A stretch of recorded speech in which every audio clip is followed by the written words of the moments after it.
turbo engine running. Absolute genius. Get this. Welcome. This is the show where we bring you Science. What that essentially means is discoveries, Advances. Questions. Research. technology. Unbelievable. Without further ado, This is The Naked Scientists. Hello, Happy New Year. Welcome to 2024 and the programme that brings you the latest breakthroughs in science, technology and medicine with me, Chris Smith. This time, we're going to consult experts in their different scientific fields and ask them what do they think the next 12 months have in store.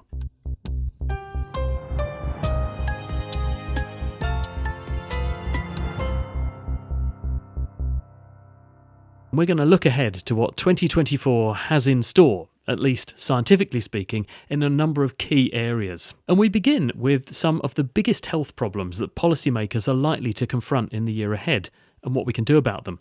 I've been speaking to Linda Bold, who's the Bruce and John Usher Chair in Public Health at the University of Edinburgh. She's also Chief Social Policy Advisor for the Scottish Government. I began by asking her what she's made of what's been dubbed the vaping pandemic. I am surprised to some degree in terms of the rise of the use of these products amongst young people and people who don't smoke. And the reason, or the biggest explanation for that, from my perspective, is actually the market. It's product innovation. So in countries where these products are legal, and there's many countries that have banned them around the world, the manufacturers came up with disposable vapes really over the last couple of years. They're very cheap, they're accessible, they're marketed to young people.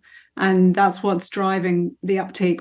Do we have any data yet, though, on the potential health harms of vaping? Because many of the advocates for vaping have based their arguments around the fact that compared with smoking, it is much better for you. But compared with never smoking, I don't suppose we actually have that data, or do we?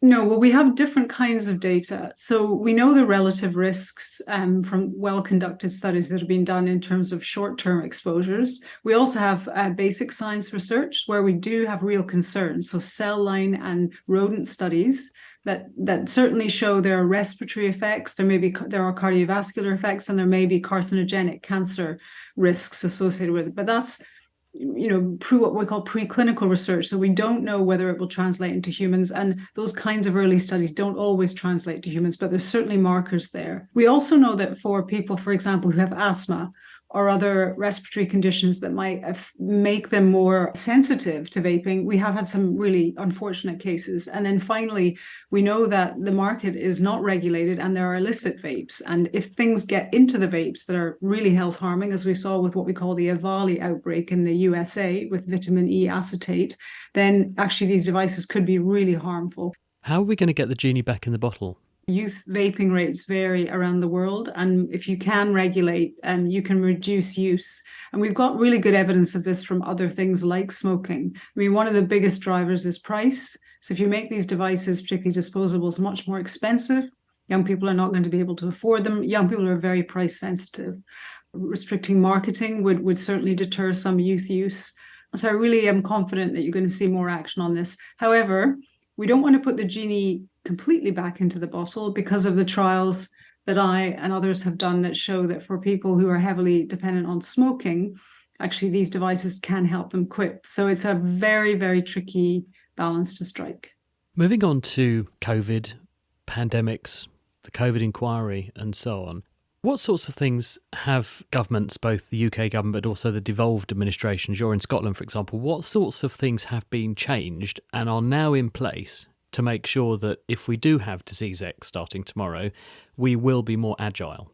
So the first one is to do with workforce and readiness. So I think there's startup teams or mechanisms to pull people into a response very quickly, well above what we'd normally do in health protection. So in government, in Scottish government, in UK government, as I say, UK Health Security Agency, just having the right people and also getting the right kind of scientific advice, because you could argue that was too narrow in the UK. So that's the first thing. The second thing is we've retained, or we're trying to retain, although I'm concerned about this, some of the testing infrastructure. So that really needs to continue to be resourced. Things like PPE, I think, how that was done is still in the news headlines, isn't it, in the UK, but procurement routes and that kind of thing. Those are certainly things that are part of our preparedness. And then scientifically, in terms of vaccine development, therapeutics, I think there are models and pathways that we would be able to follow. So some good news there. That's a nice Christmas present. What about a less nice Christmas present, which is that obesity levels have continued to climb, not just in our countries, but across the world. What's the thinking in policy terms around this? Because obviously this is, some argue, going to knock COVID into next week in terms of its morbidity and mortality impact, the fact that maybe half the world population is now obese or about to be. Problem with the pandemic, and it's not just because of the pandemic, but there are a lot of health issues which we basically ignored, and you can see the strain on the health service. And obesity is perhaps one of the best examples. I was looking at a chart in relation to the different health risks that we face for Scotland and where we are in comparison to some of the aspirations politicians set. In Scotland, it was to reduce childhood obesity by half by 2030. I mean, we're so far off that target, it's actually difficult to describe how far off we are. We've had announcements about action, but governments have repeatedly delayed the kinds of action that we need to take on this. And the positive developments around weight loss drugs, for example, most people will have heard of some of those that have been developed. They're not going to tackle this problem. We can't treat our way out of the obesity epidemic. There needs to be population level measures. And what should those look like? The food environment needs to change, but it's really complex. If you go back to the Second World War, where we had to ask farmers, producers to produce much more from less space and fewer resources, and we're still overproducing the wrong kinds of food. So that's a complex thing. But the other things we need to do in terms of changing the food environment are trying to shift towards selling healthier products to people, making those more affordable and accessible. The UK government has delayed repeatedly restricting television advertising on junk foods, putting legislation around price promotions, those big packets of crisps, 3 for the price of 2. Interestingly, Latin America, actually, because their obesity challenges are even greater than ours, some Latin American countries, they actually have been more ambitious and are starting to take that kind of action. But it's going to take decades. It's almost that we've created an environment in which it's impossible not to get fat. Fast food is on every street corner. Supermarket aisles are crammed with impulse buys. One wonders if the only solution is you go back to a point where there just wasn't this abundance, but then you take away public choice. People who have less money in their pocket in the UK are far more likely to be overweight and obese. So what causes those differences is because the really unhealthy products are often the cheapest. People expect to consume those kinds of food. Their friends and family are, and there's some arguments about we've changed. They're kind of addictive, some of these foods. So we've changed the way we're wired to want to consume them. It's different from smoking or vaping. We are going to have to work with manufacturers, with retailers, with producers, so they can reformulate and change the food supply over the longer term. Linda Bold there. Thanks to Linda. Artificial intelligence has barely been off the front page in 2023. It seems to have impacted on every aspect of our lives. Many are worried about its impact. So what will the year ahead hold in this area? Well, Professor Michael Waldridge is an AI specialist from the Department of Computer Science at the University of Oxford. He also delivered this year's Royal Institution Christmas lectures on this very topic. If I look at my field, there are various sort of watershed years in technology, but very often you don't realize they're watershed years until some time later. There's the transistor being invented in the 1960s, and then you've got the microprocessor technology in the 1970s. Then fast forward to the World Wide Web in the late 90s, and the empires that are created there are Google and Amazon. In the smartphone era, the mobile era, you've got Facebook and Twitter. They're basically the empires that are created on the back of that. And what's happened this year is that one of those speculative bets, the bet on large language model, turns out to be the one that is surprisingly successful. So what we're seeing now is OpenAI's ChatGPT is the tool that takes off. Now we're seeing everybody else scramble to catch up. How's that counteroffensive going to play out? Are Google/Microsoft so big that rather than seeing, as you described about these watershed moments in the evolution of technology, new front runners emerge? Well, the new front runners here are old runners that have got a new song to sing. So is that going to be the status quo, or are we going to see whole new ways of doing this burst onto the scene and gazump them? With respect to the Googles and the Microsofts, there is a certain element of just not losing ground. I mean, they're desperate to maintain their market position and not have a new, like it was in 1998 or so, the Google that suddenly takes over from Alta Vista and the other search companies whose names I can't remember anymore. Well, Yahoo, of course, still a player. But yes, I was going to go down that line and say, with the web, search was immediately the big driving factor, and quite quickly one front runner, Google, emerged and has dominated, at one point accounting for into the 90s of percentage of all the search that was being done on the web around the world. Are we going to see AI technologies go the same way, where there is this sort of competition, survival of the fittest, one of them emerges? Or are we just going to see mass competition? Everyone continues to use and deploy their own in-house forms of this? Difficult to know, but what's remarkable is that ChatGPT has just become the generic name for these things, right? I mean, it's like the Hoover of the large language model world. And that, I think, is a huge advantage that OpenAI already have. They've got the brand out there. They've managed to land that. So it's their, at the moment, it's their game to lose, I think. What about the issue of it's a closed black box, we've no idea what goes on inside it, versus open source? Some people are actually making the workings, the mechanisms of their platforms available for people to look at, tinker with and so on, which they say makes it more transparent. How's that likely to play out? Do you think that that might be the panacea here, where people say, to give consumer confidence, we will have an open source approach to this so that people can see how it works and they can be involved in its architecture and its evolution?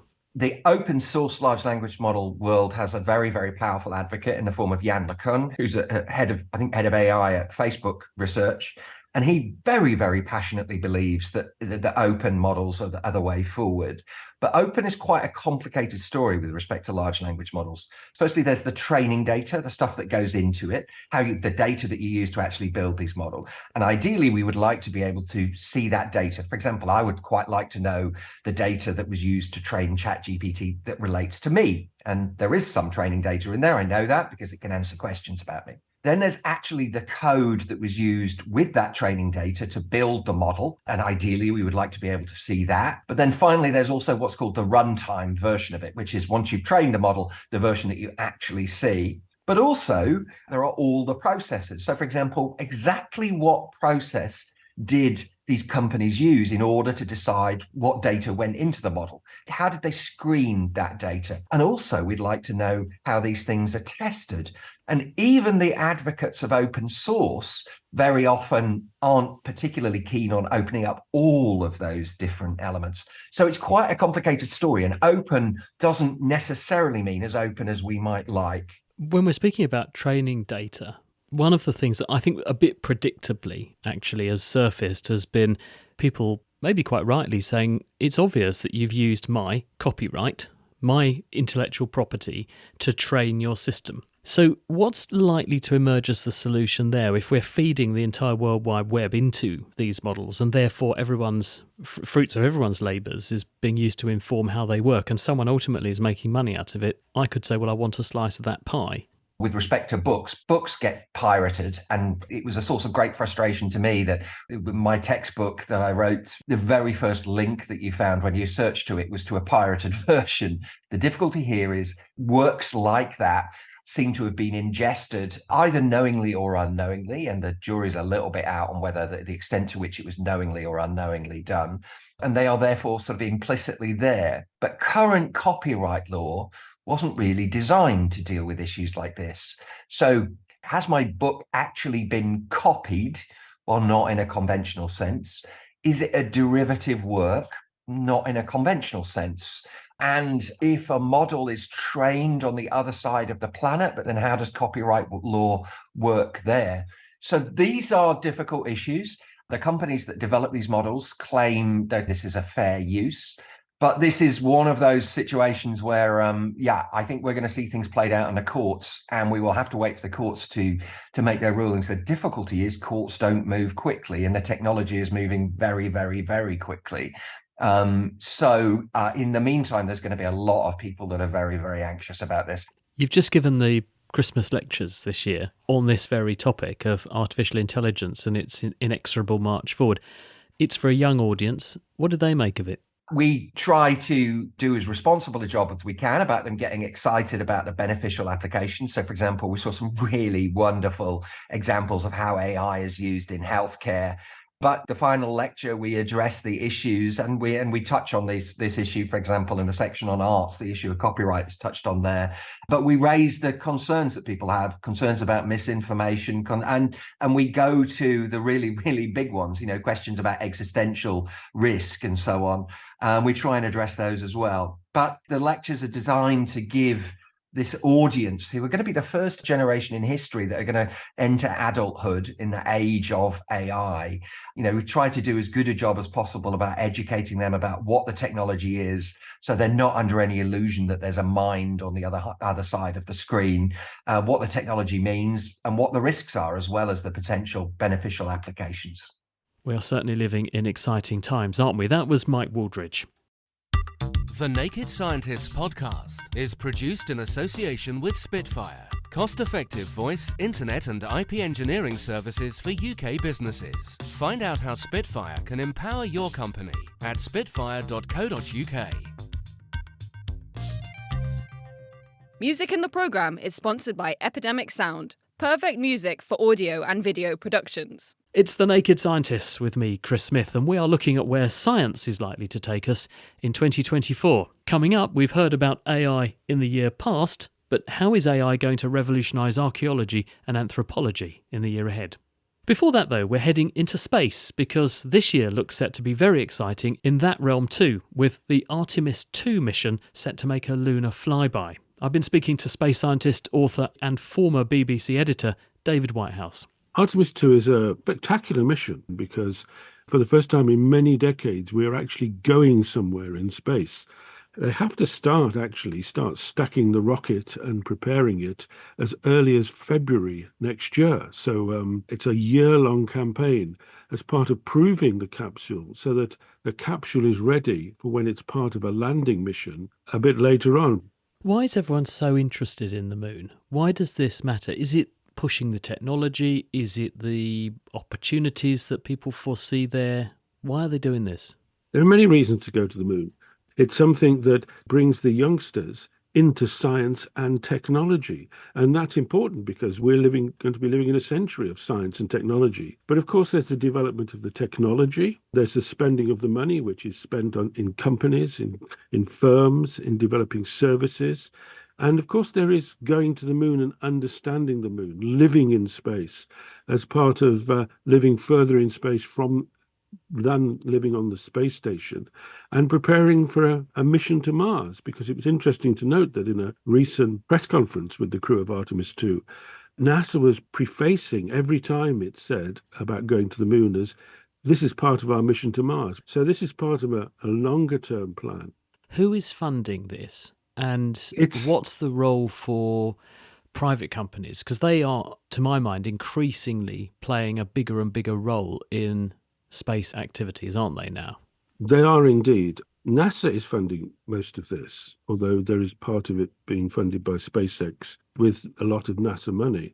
But NASA has got to have cutbacks. It takes all year for people at NASA to work out the budget for the next year or the next 2 years. It's a full-time job for so many people.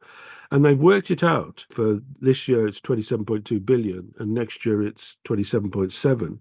But then along comes the Fiscal Responsibility Act, which says you've got to cut 10% off that. So they're going to have to lose a few billion from something that they had carefully crafted. And that might affect Artemis. The problem with this is, and this is going to be a big story this year, is that I understand the bureaucrats at NASA want to take that cutback from the science budget and not Artemis. And that's going to cause a big row among the scientists. This is going to be an exciting year for NASA with Artemis, an exciting year for Elon Musk testing his spaceship and developing the way to land on the moon. But the money is very, very tight. Elon Musk has also got Arianespace, the French first, I think, commercial space launch company. They're snapping at his heels because they are trying to recoup some of the satellite market, because Musk has kind of cornered the market there at the moment. He certainly has. In the 90s and the noughties, Arianespace, the European-backed launch company, had it all its own way. But along comes Elon Musk with his Falcon series of rockets and starts taking away the market.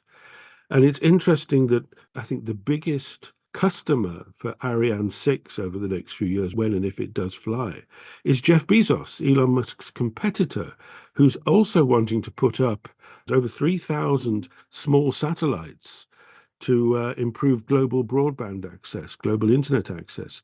Now, Bezos couldn't really go to Elon Musk, but he's gone to Ariane 6. And Ariane 6 is the new rocket that Arianespace is building. It's supposed to be better performing, a lot cheaper, and able to fly a lot more missions. The problem is all with the money, because there are rumors that Ariane 6 is not going to be cheaper than Ariane 5. And if it doesn't get the launch rate that it should, then Arianespace is going to be in problem. For instance, Ariane 5 cost about 150 million euros to launch. Ariane 6, they want to cut that in half to 75 million. The problem is you can buy a Falcon 9 launch from Elon Musk for just over 60 million. So they've really got to work harder than they plan at the moment. And the amazing thing is that Arianespace may go back to the European Space Agency and say, in order to keep Europe in the space satellite launching business, we need more money from you. Haven't Boeing been muscling in on the act a bit? Because they've got their Starliner.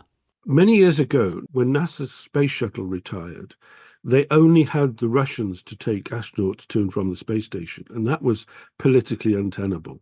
And it was also only one route to and from the space station, so it was also very hazardous as well. So they put out contracts to Elon Musk to develop his Dragon capsule, and he put out contracts to Boeing to develop their Starliner. Now, Elon Musk's capsule works very well, and it's now a regular part of taking crew to and from the space station. The Starliner from Boeing has had many problems along the way. It looks more like the Apollo capsule of 50 years ago, but obviously it's much more technical, but it's more complicated. And they've had various failures on the way. They've docked it with the space station automatically on one occasion.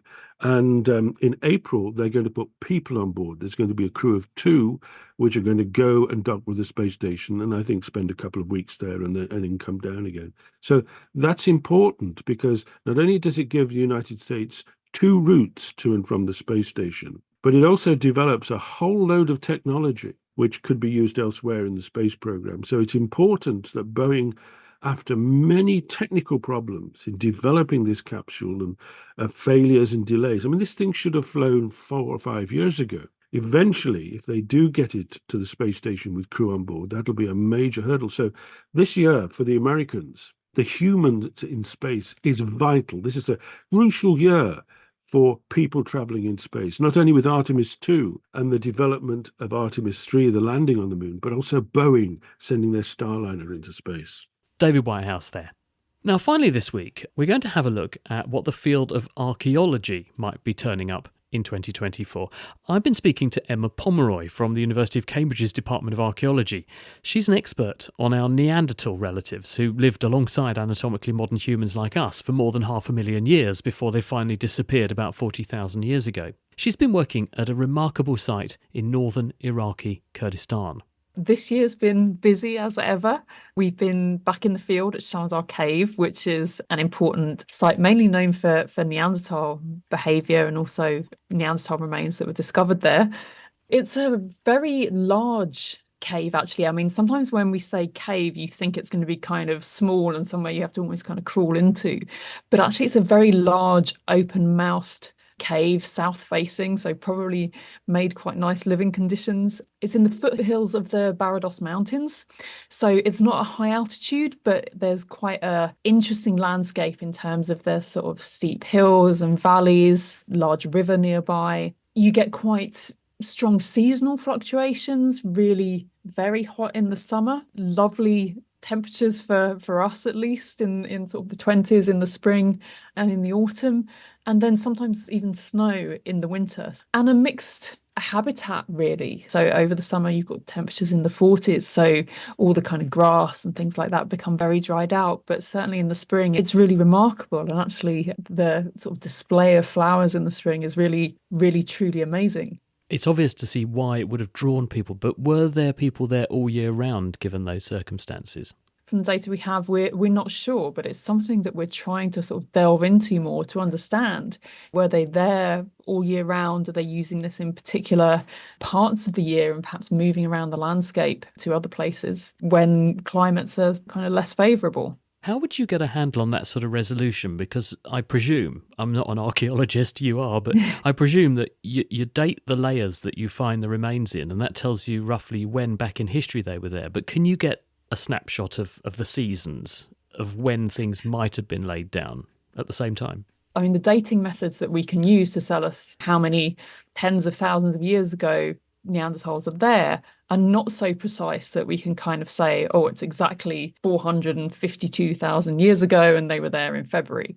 We have to use different approaches. And one of those can be looking at the animal remains from the animals that they've been hunting. So if we were to find that the ibex that they're hunting are in a certain phase of the life cycle, so say if there's lots of young individuals, well, that might tell us that they're there at a time when there are young, so likely to be spring if they're seasonal breeders. We might be able to get some indications as well of perhaps looking at some of the plant remains, because there's quite a fluctuation throughout the year. And obviously there's certain kind of flowering seasons and seeding seasons for different plants. And if we find a consistent pattern that, the signals we're getting from the plants and animals are telling us, that can help us to really pin down how they're using the landscape and particularly Shanzar Cave where we're working. Obviously, it's really important if there's anywhere that's a rich supply of archaeology, because we can learn from it. But what are the key questions that really matter about this place? There's presumably some things in your mind where you're thinking, this is a linchpin to understanding a lot more about this part of the world as it relates to this group of individuals when they were around? I mean, we have a huge number of sort of individual questions. Some of the big questions we're really trying to get at is how are Neanderthals using the landscape? And then also trying to understand, so from my perspective, I'm a biological anthropologist. I lead the study of the skeletal remains. And I think there's very interesting questions there about how they dealt with their dead and whether that can tell us anything about the way they thought about death, if anything, but also how they conceived of the landscape. Sometimes in more recent populations, we have special places in the landscape. I mean, one that we might relate to well is a cemetery. So can we say that about Neanderthals? Are they structuring the landscape in a way that has meaning to them? Perhaps, oh, this is a place for the dead. This is a place where we do a particular activity. And that in turn then helps us to build up a picture of how they thought. But as I said, comes back to this idea of trying to understand their thinking about the landscape around them and the world around them. I think we've also got big questions about what happens to Neanderthals. And obviously this is a classic question, if you like. Neanderthals, as far as we generally understand it, went extinct about 40,000 years ago, although some have argued that maybe their populations were kind of absorbed into the spreading modern human populations. If we accept that they go extinct around that time, what's their interaction like with modern humans? And this is a question we're hoping to address a bit more in the work that we're planning for 2024. So we're hoping to be back in the field and really focus more on this transition period. One of the things I love about archaeology, paleoanthropology, is that despite studying some of the oldest stuff on Earth, you get to use some of the newest, most cutting-edge scientific techniques inevitably. Word of the year 2023, artificial intelligence or AI. Is anyone applying that to these sorts of questions, looking for the relationships between time points, movements, geographies and so on, to try to get answers to some of the sorts of questions that you've been putting in front of us? Absolutely. And I mean, people have been using AI to try and answer these kind of questions for a number of years now, actually. But over the last year, I think the technology and the computing power has got to the point where this is becoming something that we can use much more. So this is something that I think is really fascinating. We can take data that we have, such as 3D data taken using structured light.